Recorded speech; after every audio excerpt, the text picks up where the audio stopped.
ინფლაციის ტემპი დაჩქარდა და უკვე მნიშვნელოვნად აჭარბებს ეროვნული ბანკის მიზნობრივ მაჩვენებელს. Საქსტატის მონაცემებით წლიურმა ინფლაციამ თითქმის 6%-ს მიაღწია, რაც 2023 წლის თებერვლის შემდეგ ყველაზე მაღალი მაჩვენებელია. გაზრდილია როგორც წლიური, ასევე თვიური ინფლაციის მაჩვენებელი და ის 1,7%-ია. წლიური ინფლაციის ფორმირებაზე ძირითადი გავლენა მოახდინა სურსათის და კომუნალური მომსახურების გაძვირებამ. კერძოდ, სურსათისა და უალკოჰოლო სასმელების ფასები წლიურად 7,5%-ით. წყლის, ელექტროენერგიისა და გაზის ჯგუფში კი 6,5%-ით გაიზარდა. ფასები შემცირებულია კავშირგაბმულობისა და ავეჯის წარმოების სექტორში.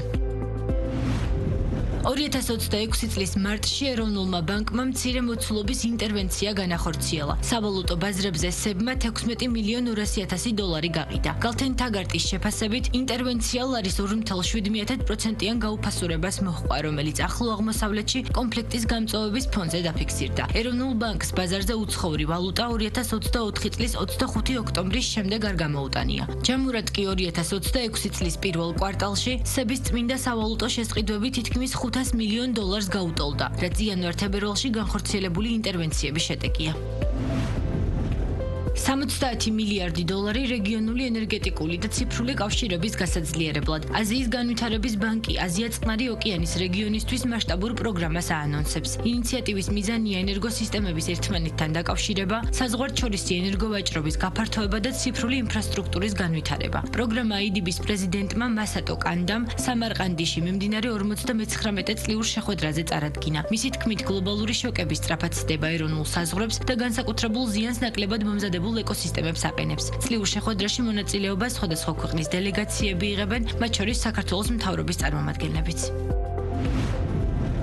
ADB-მ კრიტიკული მინერალების მიწოდების ჯაჭვების განვითარებაში აზია-წყნარი ოკეანის ქვეყნების დასახმარებლად და ფინანსების ახალი მექანიზმი წარადგინა. საერთაშორისო საფინანსო ინსტიტუტის განცხადებით, მექანიზმი აუცილებელია სუფთა ენერგიის, ბატარეების, ელექტრომობილებისა და ციფრული ტექნოლოგიების საწარმოებლად. ამავდროულად მისი მიზანია რეგიონის ხელშეწყობა გადავიდეს მხოლოდ მოპოვებიდან გადამუშავება, წარმოება, რეციკლირებაზე და ორი კომპონენტისგან, საგრანტო და კატალიზური დაფინანსების ფანჯრებისგან შედგება. საგრანტო ფანჯარა დააფინანსებს პროექტებს საწყის ეტაპზე. ამისთვის იაპონია $20 მილიონ, გაერთიანებული სამეფო კი $1,600,000 გამოყოფს. მექანიზმის პირველი პარტნიორები $500 მილიონი მემორანდუმებით კორეის ექსპორტ-იმპორტის ბანკი და კორეის სავაჭრო დაზღვევის კორპორაცია გახდნენ.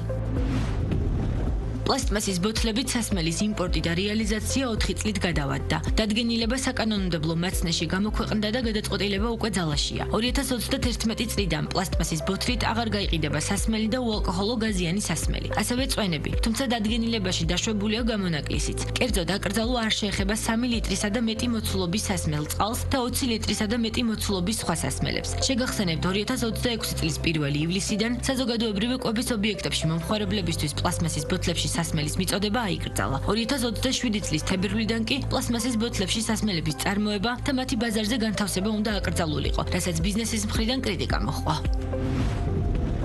შრომითი მიგრაციის შესახებ კანონში განხორციელებული ცვლილებები, მათი აღსრულების მექანიზმები და კვოტირება. ამ თემების შესახებ საქართველოს ტურიზმის ეროვნულმა ადმინისტრაციამ სამუშაო შეხვედრა გამართა გიდების 4 ასოციაციასთან. შეხვედრაზე კვოტირების საკითხებზე ისაუბრეს და აღინიშნა, რომ ადგილობრივი გიდების რესურსი სრულად აკმაყოფილებს ბაზარზე არსებულ მოთხოვნას, რის საფუძველზეც გადაწყდა, რომ კულტურული გიდების მიმართულებით უცხო ქვეყნის მოქალაქეებისთვის კვოტა ნულოვანი დარჩეს. შეხვედრაზე ასევე განიხილეს მთავრობის 60-ე დადგენილება, რომლის მიხედვით მუდმივი ბინადრობის ნებართვის არ მქონე უცხო პირებს საქართველოში მუშაობა ან სამეწარმეო საქმიანობა შეუძლიათ მხოლოდ დასაქმების ხელშეწყობის სახელმწიფო სააგენტოს მიერ გაცემული სპეციალური ნებართვის საფუძველზე.